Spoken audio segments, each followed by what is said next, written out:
Corona virus যাক SARS-CoV-2 বুলিও জনা যায়, ইয়াৰ পৰা হোৱা বেমাৰটোৰ নাম হৈছে কৰোনা ভাইৰাছ ডিজিজ COVID-19।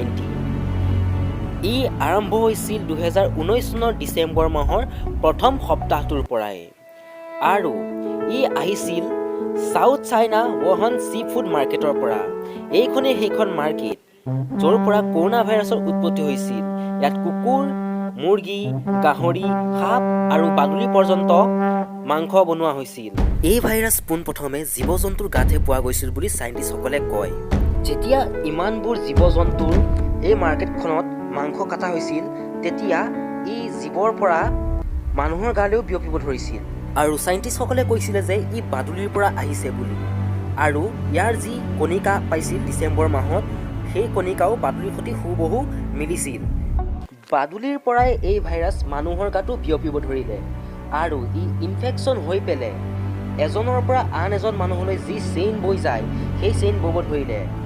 ডিচেম্বৰৰ প্ৰথম সপ্তাহৰ পৰা লৈ পেলাই জানুৱাৰী প্ৰথম সপ্তাহলৈকে ই বহুত ব্যাপক ৰূপত বাঢ়িব ধৰিছিল আৰু 2020 চনৰ 1 জানুৱাৰীত এই মাৰ্কেটখন একেবাৰে চিল কৰি দিয়া হৈছিল।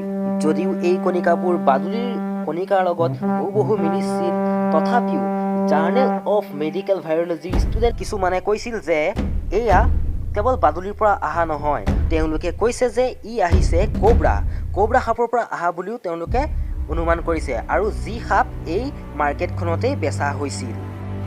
তথাপিও কিন্তু তেতিয়ালৈকে কোনো কংক্ৰিট এভিডেন্স পোৱা নাছিল। যাৰ ফলত তেওঁলোকে ৰিচাৰ্চ কৰি আছিল। তেওঁলোকে কৈছিল যে ই কেৱল বাদুলি আৰু সাপৰ পৰা অহা নাই, বাদুলি আৰু সাপ ইয়াৰ অবিহনেও বেলেগ জীৱৰ পৰা আহিছে। অৰ্থাৎ এই ভাইৰাছ বিভিন্ন জীৱ-জন্তুৰ পৰা মিল হৈ এক হৈ পেলাই অহা বুলি তেওঁলোকে অনুমান কৰিছে। চাইনাৰ এজন ডক্তৰ যাৰ নাম আছিল ডক্তৰ লি ৱেন, পোনপ্ৰথমে এই ভাইৰাছৰ ৰোগী কেইজনমান এওঁৰ ওচৰলৈকে আহিছিলে আৰু এওঁ সেই ভাইৰাছৰ ওপৰত পৰীক্ষা কৰি চালে যে গম পালে এইটো এক নতুন ভাইৰাছ। তেওঁ বহুতো পৰীক্ষা আৰু গৱেষণা কৰাৰ পিছত গম পালে যে এই ভাইৰাছৰ কোনো বৰ্তমানলৈকে প্ৰতিক্ৰিয়া নাই আৰু তেওঁ সকলো চাইণ্টিষ্টক ইয়াৰ বিষয়ে অৱগত কৰি দিলে আৰু তাৰ বাবে তেওঁক জেললৈ পঠিওৱা হ'ল যে তেওঁ এক ভুৱা বাতৰি প্ৰচাৰ কৰিছে বুলি। আৰু তেওঁক এৰেষ্ট কৰাৰ পাছত যি হ'ল সেয়া ইতিহাসৰ পেজত ডাঙৰ ডাঙৰ আখৰেৰে লিখা হ'ব।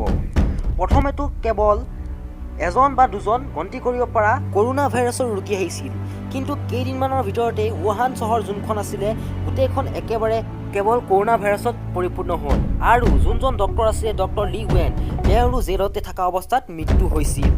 2020 চনৰ 7 ফেব্ৰুৱাৰী তাৰিখে ডক্তৰ লি ৱেনৰ মৃত্যু হয়। তাৰ পাছতেই ৱুহান চহৰখনৰ পৰা বাহিৰতো ওলাই দেশৰ বিভিন্ন ঠাইত ভাইৰাছ বিয়পিব ধৰিলে আৰু 2020 চনত ফেব্ৰুৱাৰী-মাৰ্চ মাহত ই অতিকৈ ব্যাপক গতিত বাঢ়িব ধৰিছিল আৰু মাৰ্চৰ 11 তাৰিখে ৱৰ্ল্ড হেল্থ অৰ্গেনাইজেশ্যনে ইয়াক অফিচিয়েলি মহামাৰী হিচাপে ঘোষণা কৰে। ভিডিঅ'টি যদি ভাল লাগে ক'ব, নেক্সট পাৰ্ট বনাব চেষ্টা কৰিম। আশা কৰোঁ চাই ভাল পালে। ধন্যবাদ।